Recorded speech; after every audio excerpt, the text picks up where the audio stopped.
So one of the most commonly asked questions from a first-time homebuyer is, Brent, what amount can I qualify for, and what would my monthly payment be? Very common to ask that because you want to know if you start looking at homes online or in person, you want to know A, that you can afford it, and B, that you'll be qualified and approved for that. So as a rule of thumb, if everything's pretty straightforward, you'll typically qualify for a mortgage for maybe more than you want to spend monthly. Very common to do. And you do want to be a little bit more on the conservative side of things to make sure that you can still have funds left over every month for entertainment and vacation every once in a while, and just those other expenses that come with life. So you do not want to be typically maxed out. There are instances where maybe you can't use all of your income to qualify, so it looks like you're to that upper end of your limit when in reality you're not.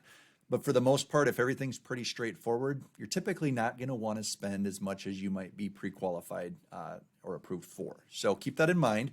And the best thing to do is to look at what you're paying for rent right now. If you're paying, let's say, $2,000 a month for rent, and you're looking at homes where the payment was going to be $3,000, you might want to stop and ask yourself, is that extra $1,000 a month going to work in my budget?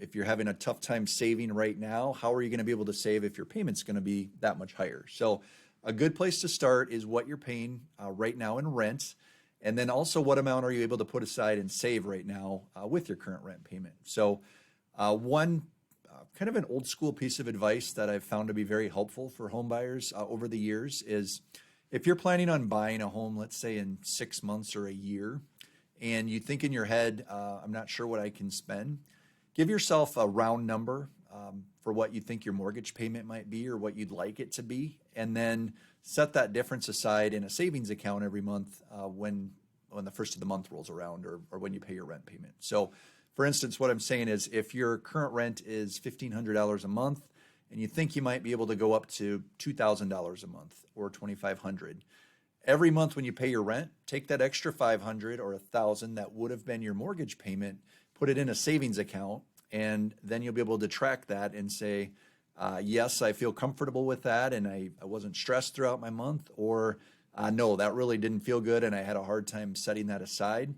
If one of those things becomes clear, you're probably going to know what your budget should be, regardless of what you're approved for and what you can spend. So keep that in mind. And then also, there are things that come with owning a home that you don't have to necessarily pay as a renter.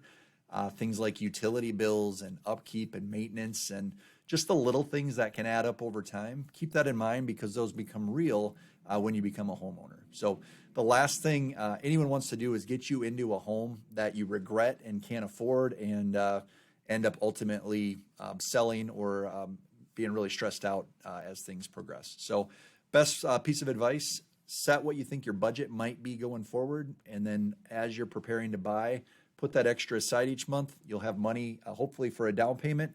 If you don't need it for a down payment when you come time to buy, you may have money for furniture or upgrades or whatever else is going on in life at that point. So that's where to start on what your budget should be or could be.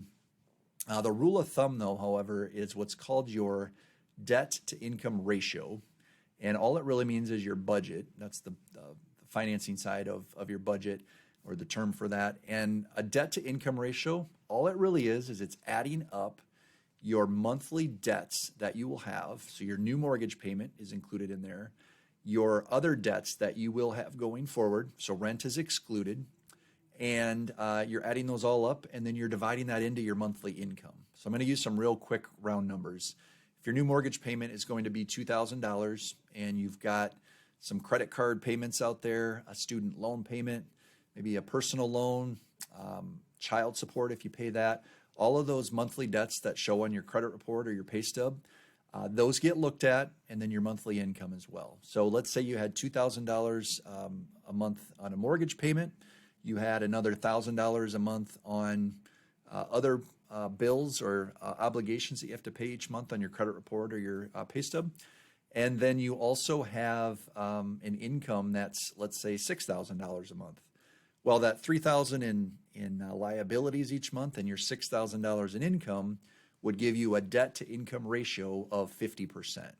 That is, I guess if you wanted to use real general terms, that's about the max you can have on paper to be approved for a mortgage. And the reality of that is if half of your income is going out towards debts, and then you also have things like taxes coming out of that income because it's your gross income that's looked at for your debt to income ratio, and you've got other expenses in life, it's going to be very, very tight and maybe a little bit stressful to purchase a home and have that monthly debt to income ratio of 50%, or a budget that's a little bit more to the maximum side. So I'm going to show you in the next video here a quick, easy calculator that I found online. I've been using it over the years.